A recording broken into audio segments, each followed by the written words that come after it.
ഇപ്പൊ artificial ബേർഡ്സിനെ create ചെയ്യുന്നു, പക്ഷികളുടെ കൂട്ടമുണ്ടല്ലോ, അതിനകത്ത് ഈ പക്ഷി പോകും, എന്നിട്ട് അതിന്റെ ലീഡറാവും. ഈ ആർട്ടിഫിഷ്യൽ പക്ഷി എന്നിട്ട് എന്ത് ചെയ്യും, നമുക്ക് എവിടെ പക്ഷിക്കൂട്ടം വേണോ അവിടത്തേക്ക് എനിക്ക് കൺട്രോൾ ചെയ്ത് പക്ഷികളൊക്കെ കൊണ്ടുവരാൻ പറ്റും. അതായത് ഒരു ഗ്രാവിറ്റി ഉണ്ട്. എഗെയിൻസ്റ്റ് എന്ന് പറഞ്ഞാൽ സീറോ ആവില്ലല്ലോ. ഐ ആം ഫൈറ്റിംഗ് എഗെയിൻസ്റ്റ് എന്ന് പറഞ്ഞാൽ നിങ്ങളൊരു ഫൈറ്റ് ഇല്ലാണ്ട് ഞാൻ ഫൈറ്റിംഗ് പറ്റില്ലല്ലോ. നമ്മളിപ്പോൾ 2 മാഗ്നറ്റ് വെച്ചു, മാഗ്നറ്റ് വെച്ച് അതിന്റെ സെന്ററിൽ ഒരു കോയിൻ വെച്ചാൽ താഴെ വീഴാതെ നമുക്ക് നിർത്താൻ പറ്റും. ഇത് ഇങ്ങോട്ടും വലിക്കുന്നു, ഇത് ഇങ്ങോട്ടും വലിക്കണം. അപ്പൊ ഇങ്ങനെ വലിക്കുന്ന സമയത്ത് എനിക്ക് എവിടെയാ പോകേണ്ടതെന്ന് അറിയാത്തതുകൊണ്ട് അവിടെ ഇങ്ങനെ നിന്ന് കറങ്ങണം.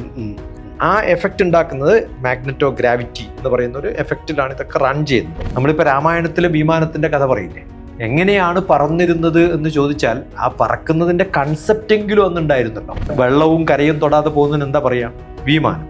അപ്പൊ വിമാനത്തിന്റെ എല്ലാ ഡൈനാമിക്സും പഠിച്ചാൽ ബോളിന്റെ എല്ലാ ഡൈനാമിക്സും പഠിക്കാം. സാധാരണ ഗ്രാവിറ്റിയിൽ നിന്നും വ്യത്യസ്തമായ ഒരു ഗ്രാവിറ്റിയാണ് ബോളിനകത്തുണ്ടാവുക.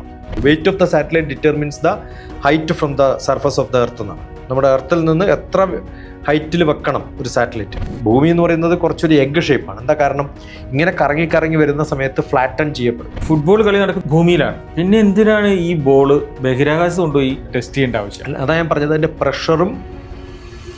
മനുഷ്യന് പറക്കാനുള്ള ആഗ്രഹം എന്നുണ്ടല്ലോ. എനിക്കൊന്ന് ലോകത്തിപ്പോൾ ഏറ്റവും അഡ്വാൻസ്ഡ് ആയിട്ട് നടക്കുന്ന നിരീക്ഷണങ്ങൾ, റിസർച്ചസ് എല്ലാം ആൻറ്റി ഗ്രാവിറ്റി റിസർച്ചുകളാണ്. എങ്ങനെ മനുഷ്യന് നിലം തൊടാതെ ജീവിക്കാം. ഈ ആൻറ്റി ഗ്രാവിറ്റി റിസർച്ചിൻ്റെ ഭാഗമായിട്ട് ട്രെയിനുകൾ ഓടിത്തുടങ്ങിയിട്ടുണ്ട്. ഇപ്പോൾ ഡ്രോൺസ് ഫ്യൂച്ചറിലേക്ക് വരാൻ പോകുന്നു. പാസഞ്ചർ ഡ്രോൺസ് നിയർ ഫ്യൂച്ചറിൽ നമ്മളിലേക്ക് എത്തും. മനുഷ്യൻ ഭാവിയിൽ കാലുകൾ ഉപയോഗിക്കാൻ ആവശ്യമില്ലാത്ത ജീവിയായിട്ട് മാറുമോ? ശരിക്കും ആന്റി ഗ്രാവിറ്റി എന്നുള്ള വാക്ക് പലരും ഉപയോഗിക്കുന്നുണ്ടെങ്കിലും ഞാൻ പേഴ്സണലി അതിന് എഗൻസ്റ്റ് ആണ്. മൈക്രോ ഗ്രാവിറ്റിയാണ്. ആന്റി ഗ്രാവിറ്റി എന്ന് പറയുന്നത് ഗ്രാവിറ്റി ഉള്ള സ്ഥലത്ത് സൃഷ്ടിച്ചെടുക്കുക എന്ന വലിയ ബുദ്ധിമുട്ടാണ്. എന്താണ് തമ്മിലുള്ള വ്യത്യാസം? ആന്റി ഗ്രാവിറ്റി എന്ന് പറഞ്ഞാൽ ഗ്രാവിറ്റി ഇല്ലാത്തതാണ്.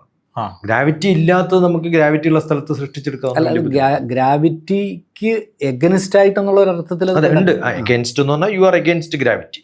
അപ്പൊ ഗ്രാവിറ്റി ഇല്ലാത്ത മൈക്രോ ഗ്രാവിറ്റി, എന്തായാലും ഒരു ഗ്രാവിറ്റി ഉണ്ട്. എഗെയിൻസ്റ്റ് എന്ന് പറഞ്ഞാൽ സീറോ ആവില്ലല്ലോ.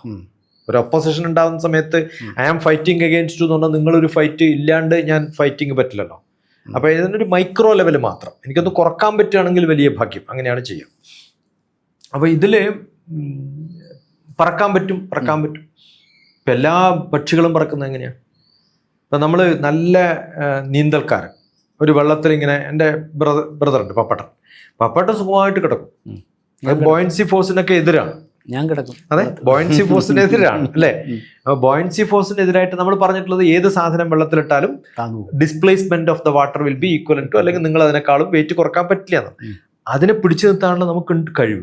ചൈനയിൽ ട്രെയിൻ ഓടുന്ന ഏറ്റവും സൂപ്പർ ഫാസ്റ്റ് അല്ലെ സൂപ്പർസോണിക് ട്രെയിൻ എന്ന് പറയുന്നത് ഇപ്പോൾ ലേറ്റസ്റ്റ് ആയി വരുന്നത്. അത് സ്റ്റാർട്ട് ചെയ്ത് കഴിഞ്ഞാൽ ഒരു മാഗ്നറ്റിക് ഫീൽഡ് ക്രിയേറ്റഡ് ആയിട്ട് ഗ്രാവിറ്റിക്ക് അഗൻസ്റ്റ് ആയിട്ട്, അതുകൊണ്ട് തന്നെ മാഗ്നറ്റോ ഗ്രാവിറ്റി എന്ന് പറയാം. മാഗ്നറ്റും ഉണ്ട്, ഗ്രാവിറ്റി ഉണ്ട്. അതിനെ ബാലൻസ് ചെയ്ത് കിട്ടുമ്പോൾ കിട്ടും. നമ്മളിപ്പോൾ 2 മാഗ്നറ്റ് വെച്ചു, മാഗ്നറ്റ് വെച്ച് അതിന്റെ സെന്ററിൽ ഒരു കോയിൻ വെച്ചാൽ താഴെ വീഴാതെ നമുക്ക് നിർത്താൻ പറ്റും അല്ലേ? കാരണം ഇതും അട്രാക്ട് ചെയ്യുന്നത് അതും അട്രാക്ട് ചെയ്യുന്നുണ്ട്. അങ്ങനെ ആകൃഷ്ട ശക്തിസ്തു മഹീതയാ യത് ഗസ്തം സ്വ അഭിമുഖം സ്വശക്തിയ. ഇത് ഇങ്ങോട്ടും വലിക്കുന്നു, ഇത് ഇങ്ങോട്ടും വലിക്കണം. അപ്പൊ ഇങ്ങനെ വലിക്കുന്ന സമയത്ത് എനിക്ക് എവിടെയാ പോകേണ്ടതെന്ന് അറിയാത്തതുകൊണ്ട് അവിടെ ഇങ്ങനെ നിന്ന് കറങ്ങണം. അങ്ങനെ കറങ്ങുന്നതാണ് നമ്മുടെ ഈ ഒരു എഫക്റ്റ്. അതാണ് ഈ സൃഷ്ടിക്കപ്പെടുന്ന മൂവ്മെന്റ്. ആ എഫക്റ്റ് ഉണ്ടാക്കുന്നത് ഗ്രാവിറ്റോ അല്ലെങ്കിൽ മാഗ്നറ്റോ ഗ്രാവിറ്റി എന്ന് പറയുന്ന ഒരു എഫക്റ്റിലാണ് ഇതൊക്കെ റൺ ചെയ്യുന്നത്. ആ ഒരു എനർജി ബാലൻസിങ് ആണ് ഇതിനെ കൊണ്ടു നടക്കുന്നത്. അത് സൃഷ്ടിക്കാൻ എളുപ്പമാണ്. എല്ലാ പക്ഷികളും പറക്കുന്നത് പോലും അത് വെച്ചിട്ടാണ്. അതാണല്ലോ ചോദിച്ച ചോദ്യാദ്യം അല്ലേ? ചൈനയിലൊക്കെ ചില സ്കൂട്ടറുകളുടെ വീഡിയോ കാണാറുണ്ട്. സ്കൂട്ടറുകൾ ഒറ്റയ്ക്ക് മറിയാതെ ഡ്രൈവ് ചെയ്ത് പോയി ഡെലിവറി ചെയ്തിട്ട് തിരിച്ചു വരും 2 വീലേഴ്സ്. അപ്പോൾ പിന്നെ ജെറ്റ് പാക്ക്, അതായത് ഒരു ചെറിയ ബാറ്ററി ബാക്കിൽ പിടിപ്പിച്ചിട്ട് ഒരു എയർ അതിൽ നിന്ന് തന്നെ ക്രിയേറ്റ് ചെയ്ത്, ഈവൻ കൊച്ചിയിൽ തന്നെ അതിൻ്റെ ഡെമോ, പോലീസിന് വേണ്ടിയിട്ടുള്ള അതിൻ്റെ ഡെമോ വന്നിരുന്നു. ഇപ്പോൾ 8 മിനിറ്റോ 10 മിനിറ്റോ മറ്റോ ഇപ്പോൾ ഫ്ലൈ ചെയ്യാൻ പറ്റുന്നുള്ളൂ. പക്ഷേ അത് ഇനി മണിക്കൂറുകളോളം ഫ്ലൈ ചെയ്യുന്ന രീതിയിലേക്ക് മാറും. അപ്പോൾ എന്താണ് ഈ ആൻറ്റി ഗ്രാവിറ്റേഷണൽ അല്ലെങ്കിൽ ഇത്തരത്തിലുള്ള മൂവ്മെൻറ്റുകളുടെ ഫ്യൂച്ചർ എന്താണ്? നമ്മുടെ ട്രാൻസ്പോർട്ടേഷൻ എല്ലാം ഇതിലേക്ക് മാറാൻ സാധിക്കും. നമ്മുടെ പല ട്രെയിനുകളിലും ആ ട്രെയിനുകളുടെ വീല് കറങ്ങുമല്ലോ, കറങ്ങിയിട്ട് സ്റ്റേഷൻ എത്താൻ പോകുന്ന സമയത്തേക്ക് എൻജിൻ വർക്ക് ചെയ്യണ്ടാവും, അത് ഓഫ് ചെയ്യും. ആ ഓഫ് ചെയ്യുന്ന സമയത്ത് കറങ്ങുമല്ലോ വീല്. ആ കറങ്ങുന്നതിൽ നിന്ന് ഇലക്ട്രിസിറ്റി പ്രൊഡ്യൂസ് ചെയ്തിട്ട് ഫീഡ്ബാക്ക് തിരിച്ച് ഫീഡും ചെയ്യുന്ന ഇലക്ട്രിസിറ്റി ഉണ്ടാക്കും. റീജനറേഷൻ ചെയ്യും. റീജനറേഷൻ. അപ്പൊ നമ്മുടെ ഒരു സ്ലോപ്പിൽ ഒരു ഡെലിവറി സിസ്റ്റം സ്ലോപ്പിൽ താഴത്തോട്ട് പോവാണ് അല്ലെ. ഇപ്പൊ പറഞ്ഞ എനർജി എങ്ങനെ ഉണ്ടാക്കാം, ആ പോകുന്ന സമയത്ത് വീല് കറങ്ങുന്നുണ്ടല്ലോ, അതിൽ നിന്ന് എനർജി ക്രിയേറ്റ് ചെയ്തത് മതി അതിന് തിരിച്ചു വരാൻ എന്നുള്ള ഒരു നിലയിലേക്ക് മാറും ലോകം. ഈവൻ ഇപ്പൊ ഇലക്ട്രിക് കാറുകൾക്ക് തന്നെ ഒരു റീജനറേഷൻ, എല്ലാത്തും റീജനറേഷൻ. അത് ഒരു പക്ഷേ അതിന്റെ പെർസെൻറ്റേജ് കുറവായിരിക്കും. അതെ. പക്ഷെ ഇതിന് ഏറ്റവും അത്യാവശ്യമായിട്ട് വേണ്ടത് അതിന്റെ ഈ ഡൈനാമിക്സ് ആണ്. അതാണ് ഞാൻ പറഞ്ഞ പക്ഷിയുടെ ആ ഡൈനാമിക്സ് ആണ്, എയറോഡൈനാമിക്സ് എന്ന് പറയുന്നതാണ്. എന്തുകൊണ്ടാണ് കാറുകൾക്ക് ഒരു പ്രത്യേക അല്ലെങ്കിൽ വിമാനത്തിന് ഒരു പ്രത്യേക ഷേപ്പ് കൊടുക്കുന്നത്? അതിന്റെ ഫ്രണ്ട് എന്തുകൊണ്ടാണ് ഇപ്പൊ ഇതല്ലാത്തത്? അത് പറക്കുന്ന സമയത്ത് കിട്ടുന്ന ഒരു എയറോഡൈനാമിക്സ്. നമ്മുടെ വണ്ടികളുടെയൊക്കെ ബാക്കിൽ ഒരു വിൻഡ് ഒരു സാധനം കാണാം. അത് എന്തിനാ വെച്ചാൽ ഈ എയറോഫോയിൽ സെക്ഷനിങ് എന്ന് പറയുന്നൊരു സംഭവമുണ്ട്. മിൻകോവ്സ്കി ഇക്വേഷൻ എന്ന് പറയുന്നൊരു മാത്തമാറ്റിക്സ് ആണ്. അപ്പോൾ അത് പിന്നാലെ പോയിട്ട് തിരിച്ചു വരും എയർ.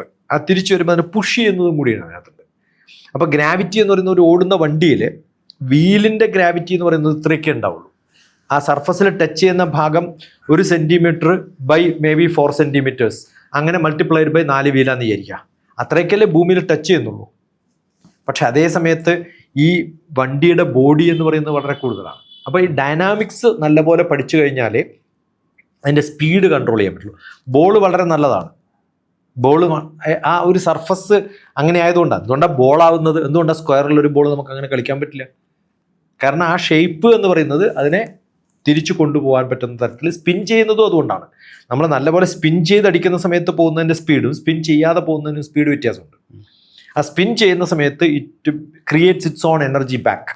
സ്പിൻ ചെയ്യുമല്ലോ, സ്പിൻ ചെയ്യുമ്പോൾ എന്ത് ചെയ്യും? എർത്ത് ചുമ്മാ ഭൂമി കറങ്ങല്ലല്ലോ ചെയ്യുന്നത്, അത് സ്വന്തം സ്പിൻ ചെയ്തിട്ടല്ലേ.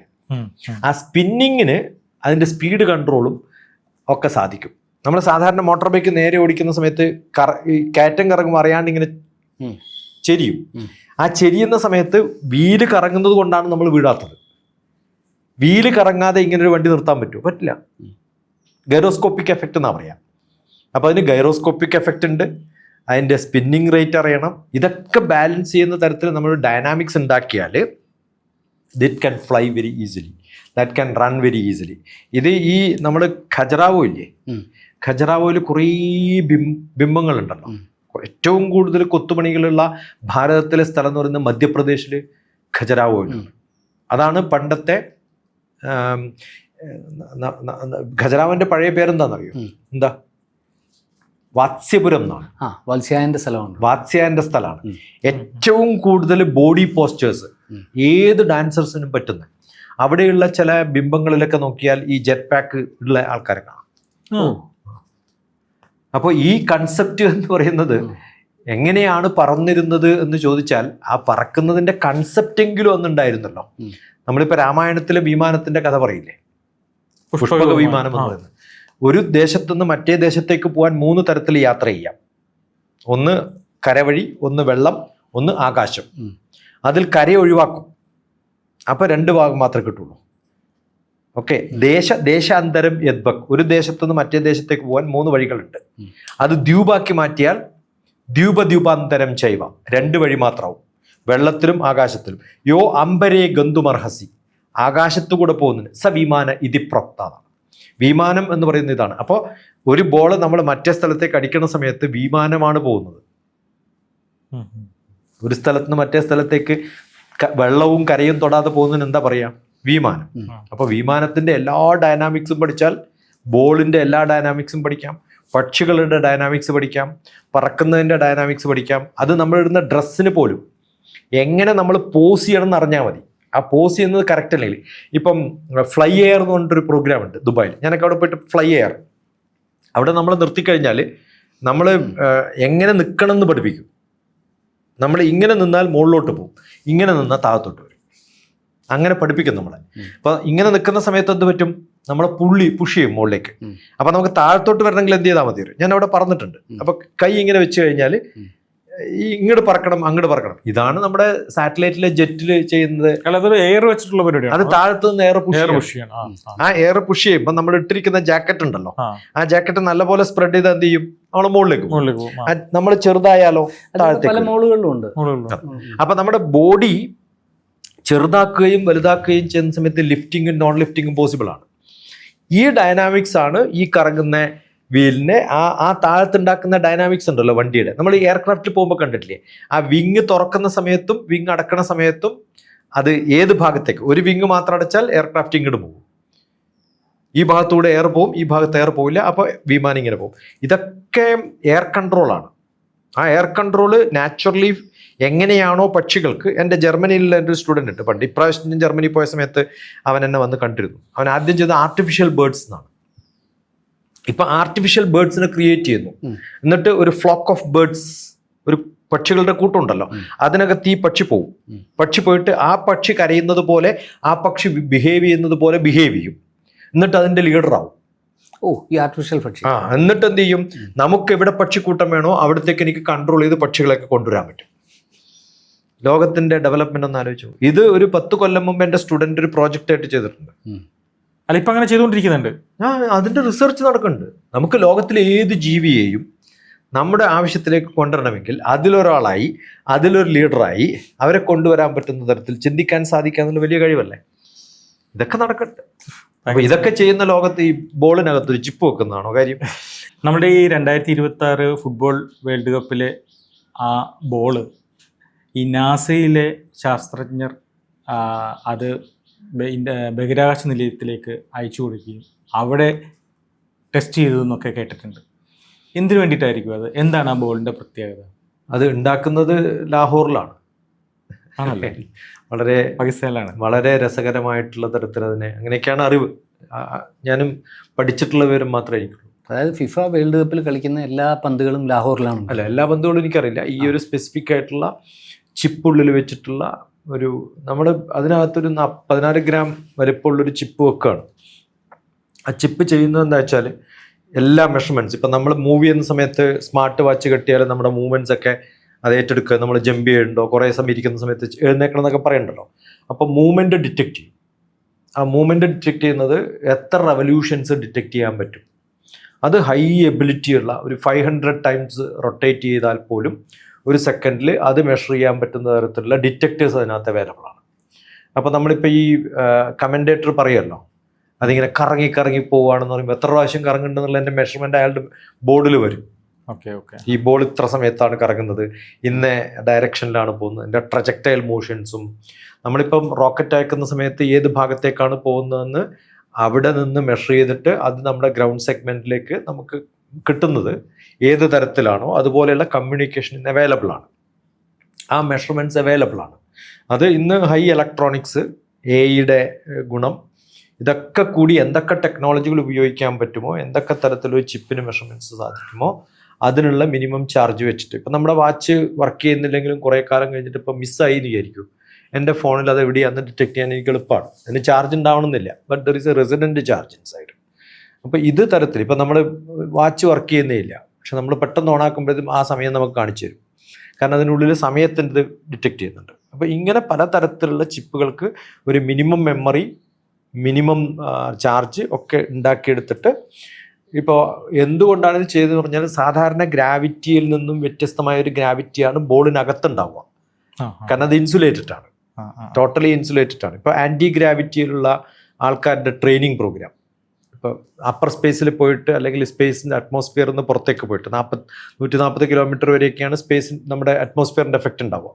അതിന് മുകളിലൊരു 200 കിലോമീറ്റേഴ്സിലാണ്, അപ്പോൾ ഒരു 340, 370, 400 കിലോമീറ്റേഴ്സിലൊക്കെയാണ് സ്പേസ് സ്റ്റേഷൻ ഉള്ളത്. അവിടെയുള്ള തരത്തിലാവും ചിലപ്പോൾ ബോളിനകത്തുള്ള ഗ്രാവിറ്റികൾ, കാരണം അതിനെ നമ്മൾ പമ്പ് ചെയ്തെടുക്കുന്നതല്ലേ, പ്രഷർ വ്യത്യാസമാണ്.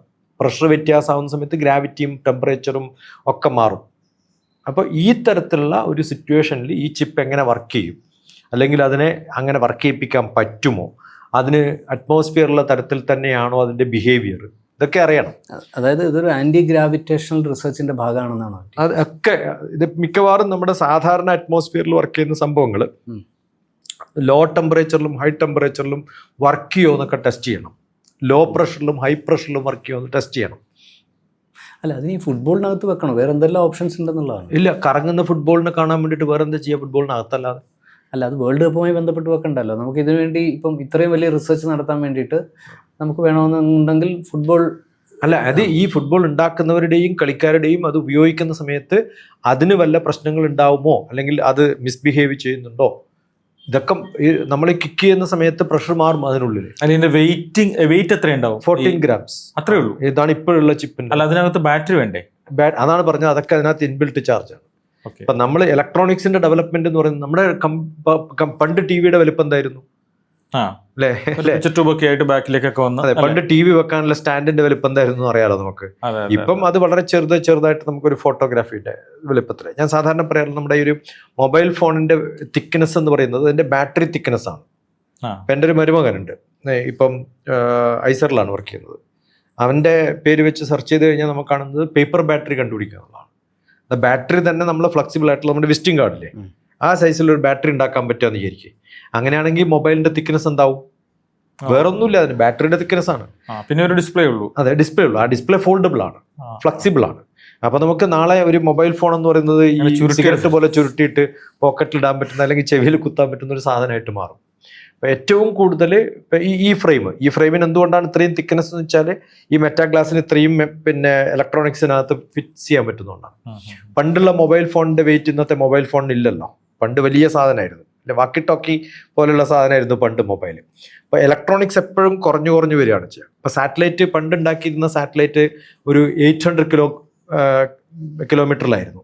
കാരണം ആ ഹൈറ്റിലാണ് അതിനെ വെക്കാൻ പറ്റുള്ളൂ. Wait of the satellite determines the height from the surface of the earth എന്നാണ്. നമ്മുടെ എർത്തിൽ നിന്ന് എത്ര ഹൈറ്റിൽ വെക്കണം ഒരു സാറ്റലൈറ്റ്. നല്ല വെയിറ്റ് ഉള്ളതാണെങ്കിൽ കുറേ കൂടി ഹയറിൽ, വെയിറ്റ് കുറയുമ്പോൾ താഴത്തേക്ക് കൊണ്ടുവരാൻ പറ്റും. അപ്പം ഞാൻ ഡിപ്പാർട്ട്മെൻറ്റിൽ ജോയിൻ ചെയ്ത കാലത്ത് 1980s 800 കിലോമീറ്റേഴ്സിലായിരുന്നു. ഞാൻ റിട്ടയർമെൻറ്റ് വരുന്ന സമയത്ത് 20 വർഷത്തിൽ 300 കിലോമീറ്റർ ലാഭിക്കാൻ പറ്റി. എന്നുവെച്ചാൽ ആ ഇലക്ട്രോണിക്സ് മാറുമ്പോഴാണ് 500 കിലോമീറ്റേഴ്സ്. 500 കിലോമീറ്റേഴ്സ്. വെയിറ്റ് കൂടുമ്പം ഗ്രാവിറ്റേഷണൽ അട്രാക്ഷൻ കൂടും. അപ്പൊ നമ്മൾ എന്ത് ചെയ്യണം എന്ന് വിചാരിച്ചാൽ അതിനെ കുറെ കൂടി ദൂരെ വെച്ചാലേ യൂണിവേഴ്സൽ ഗ്രാവിറ്റി അതിനെ ബാലൻസ് ചെയ്യാൻ പറ്റുള്ളൂ. അപ്പൊ വെയിറ്റ് മാറ്റേഴ്സ്. ആ അറ്റ്മോസ്ഫിയറിൽ വർക്ക് ചെയ്യണമെങ്കിൽ ഇൻസുലേറ്റ് ചെയ്യണോ വേണ്ടയോ, ടെമ്പറേച്ചറിൽ അത് കേടാവുമോ, ടെമ്പറേച്ചർ കുറയുമ്പോഴാണോ മാറുക. അപ്പം നമ്മൾ ഫോൺ സാധാരണ ഒരു നല്ല മഴ കൊണ്ടാണ് എന്ത് വർക്ക് ചെയ്യാത്തത്? ഇലക്ട്രോണിക്സിനൊരു പ്രശ്നം ഉണ്ടാവും, അതുകൊണ്ടാണ്. അപ്പം നമ്മൾ എന്ത് ചെയ്യും? അത് ഡീമിസ്റ്റ് ചെയ്യണം. മിസ്റ്റ് ഉള്ളത് കൊണ്ടാണ്. മഴയൊന്നും കൊള്ളുന്നില്ല, മിസ്റ്റ് ഉണ്ടായാൽ മതി.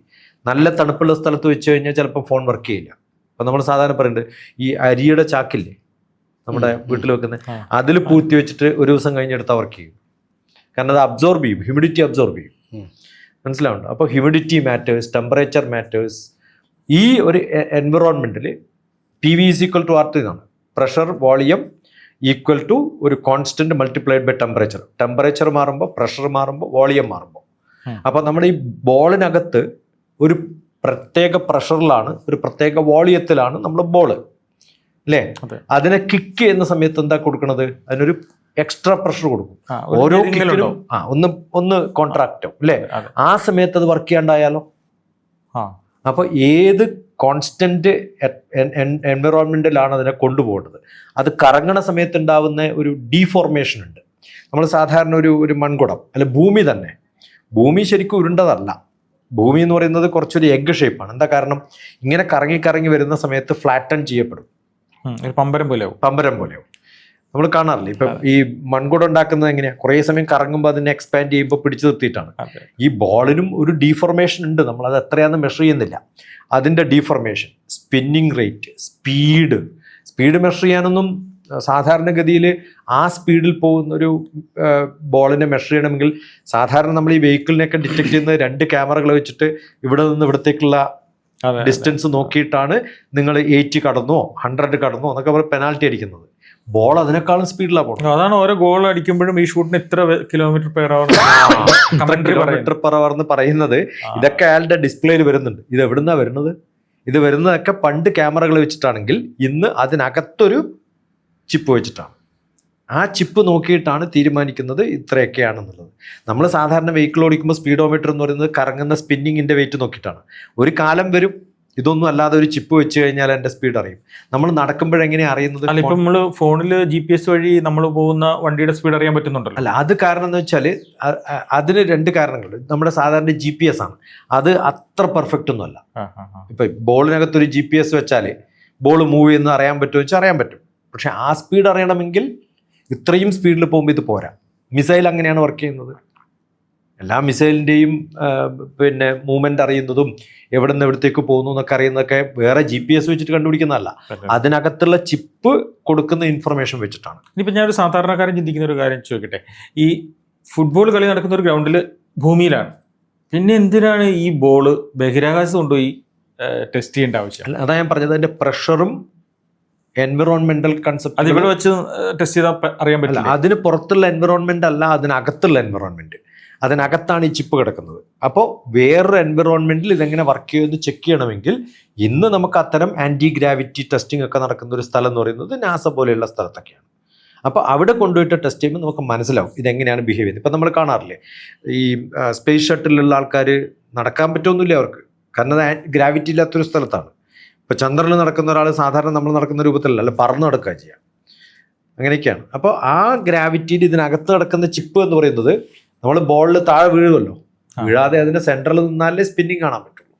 അപ്പോൾ അത് കണ്ടുപിടിക്കണമെങ്കിൽ ആ സ്ഥലത്ത് നിൽക്കുന്ന സമയത്ത് എങ്ങനെയാണോ അത് ബിഹേവ് ചെയ്യുന്നത് എന്ന് ബോളിൻ്റെ ഉള്ളിൽ നിന്ന് നമുക്ക് കണ്ടുപിടിക്കാൻ പറ്റില്ല. അതേ എൻവിറോൺമെൻറ്റ് ഉണ്ടാക്കിയിട്ട് അവിടെ ആ ചിപ്പ് സ്പിൻ ചെയ്യുമ്പോൾ എങ്ങനെയാണ്, ഏത് സ്പിൻ അത് കറക്റ്റാണോ, ഇതിനൊരു 10 പ്രാവശ്യം സ്പിൻ ചെയ്യുമ്പോൾ നോക്കുക അതാണോ മെഷർ ചെയ്യുന്നത്, അതിന് എക്സ്റ്റേണലായിട്ടും ഇൻറ്റേർണലായിട്ടുള്ള വ്യത്യാസങ്ങൾ കണ്ടുപിടിക്കുക, വ്യത്യാസം ഉണ്ടോ, ഉണ്ടെങ്കിൽ എന്താണ്, ഇങ്ങനെയൊക്കെയാണ് ചെയ്യുക. ഇപ്പോൾ ഇതിൻ്റെ ഈ ബോൾ എന്തിനാണ് ഉപയോഗിക്കണമെന്ന് ഞാൻ വെറുതെ ഒന്ന് സെർച്ച് ചെയ്ത് നോക്കിയപ്പോൾ കണ്ടത് എന്താണെന്ന് വെച്ചാൽ, ഒന്ന് ഓഫ് സൈഡ് കണ്ടുപിടിക്കാൻ, അല്ലെങ്കിൽ ഗോൾ വലയ്ക്ക് അകത്ത് കയറിയെന്ന് അറിയാൻ, ഇതിൻ്റെ സ്പീഡ് എത്രയാണെന്ന് അറിയാൻ വേണ്ടി. അപ്പോൾ ഇത് തൊട്ടടുത്തുള്ള സ്ഥാപിച്ചിരിക്കുന്ന റഡാറുകൾ പോലുള്ള ക്യാമറകൾ വെച്ചിട്ട് ഇതിനെ ഫോക്കസ് ചെയ്താണ് കണ്ടുപിടിക്കുന്നതെന്ന് പറയുന്നുണ്ട്.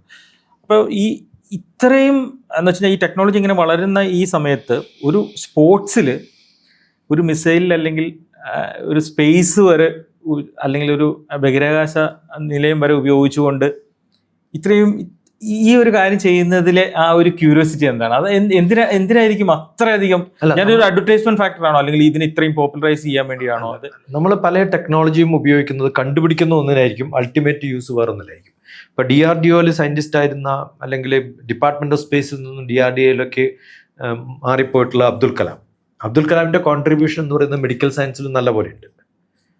അതെന്താ കാരണം എന്ന് വെച്ചാൽ, സാധാരണ നമ്മൾ ഏറ്റവും വെയിറ്റ് കുറഞ്ഞിട്ടുള്ള സാധനമാണ് സ്പേസിലേക്ക് അയക്കുന്ന മെറ്റലുകൾ. ആ മെറ്റലിൻ്റെ ഒരു കോമ്പൗണ്ട് ഉണ്ടാക്കിയിട്ടുള്ള സാധനം, അതിന് ഗ്രാവിറ്റി എഫക്റ്റ് ഉണ്ടാവരുത്.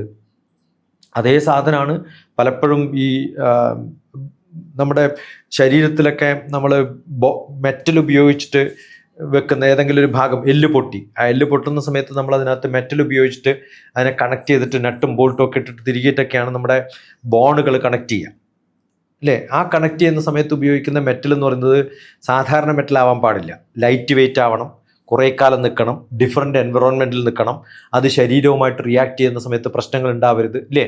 ഇത് ടെസ്റ്റ് ചെയ്തിട്ടുള്ളത് സ്പേസ് ഡിപ്പാർട്ട്മെൻറ്റിലൊക്കെയാണ് പലപ്പോഴും. ഇപ്പോൾ മെഡിക്കൽ ആപ്ലിക്കേഷനുള്ളത് നമ്മളിവിടെ ടെസ്റ്റ് ചെയ്തിട്ടുണ്ടെന്ന് പറയണം, സ്പേസിൽ ടെസ്റ്റ് ചെയ്തിട്ടുണ്ട്.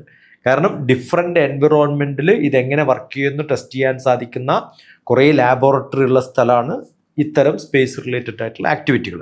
അത് ഓരോ സയൻറ്റിസ്റ്റിനും ഇഷ്ടമാണ്. ഞാൻ ഉണ്ടാക്കിയിട്ടുള്ള ലാബോറട്ടറി പല കാര്യങ്ങൾക്ക് ഉപയോഗിക്കുക എന്ന് പറയുന്നത് നമുക്ക് വലിയ സംഭവം, നല്ല കാര്യമല്ലേ? അതാണ് ചെയ്യുന്നത് സാധാരണ. അത് മെറ്റലർജിയിലും ചെയ്യാറുണ്ട്. ഇപ്പം നമ്മൾ ഹൈഡ്രജനും ഓക്സിജനും പണ്ട് ചന്ദ്രനിൽ കയറി പോയ സമയത്ത്, അല്ലെങ്കിൽ ചന്ദ്രനിൽ ഒബ്സർവ് ചെയ്ത സമയത്ത് ചന്ദ്രനിൽ വെള്ളമുണ്ട്, ചന്ദ്രനിൽ വെള്ളമൊന്നുമില്ല, ഹൈഡ്രജനും ഓക്സിജനും ഉണ്ട്. ഹൈഡ്രജനും ഓക്സിജനും ചേർന്നിട്ട് വെള്ളമാവണമെങ്കിൽ ഒരു അറ്റ്മോസ്ഫിയർ വേണം, അതല്ലെങ്കിൽ വെള്ളമായിട്ടല്ലാതെ ഹൈഡ്രജനും ഓക്സിജനായിട്ടോ നിൽക്കുക. ഈ സംഭവം എക്സ്പെരിമെൻ്റ് ചെയ്യുന്നതോ, അല്ലെങ്കിൽ എങ്ങനെയാണ് അവരുടെ നിറം മാറുന്നതെന്നോ, ഒരു വ്യത്യസ്ത എൻവറോൺമെൻറ്റ് നമുക്ക് അവിടെ പോയിട്ട് ചെയ്യാൻ പറ്റില്ല. അപ്പോൾ അതിന് കുറേ ഇവിടെ വെച്ചിട്ടുള്ള ഗ്രൗണ്ട് ട്രൂത്താണ് സാധാരണ ചെയ്യുക. അപ്പോൾ എക്സ്പെരിമെൻറ്റേഷൻ നടത്താൻ പറ്റിയിട്ടുള്ള ലാബോറട്ടറി ഫെസിലിറ്റി പല കാര്യങ്ങൾക്കായിട്ട് ഉപയോഗിക്കാറുണ്ട്. ഈ സ്പോർട്സിൽ ഇത് ആദ്യമായിട്ട് ഉപയോഗിച്ചത് ഫുട്ബോളിലാണ്, അല്ലെങ്കിൽ വേറെ അതാണ് എൻ്റെ അറിവ്. ആയിരിക്കാം അല്ലേ? ഇത്രയും പ്രത്യേകതകളുള്ള ഈ അഡിഡാസ് കമ്പനി ഉണ്ടാക്കിയ ഈ ബോളിന് എന്തുകൊണ്ടാണ് ഈ ട്രയോണ്ട എന്നുള്ളൊരു പേര് കൊടുക്കാൻ കാരണം? ഇതുവരെ അങ്ങനെയൊന്നും കേട്ടതായിട്ട് എനിക്ക് ഓർമ്മയില്ല. എനിക്ക് തോന്നുന്നു അമേരിക്ക, കാനഡ, മെക്സിക്കോ 3 രാജ്യങ്ങൾ.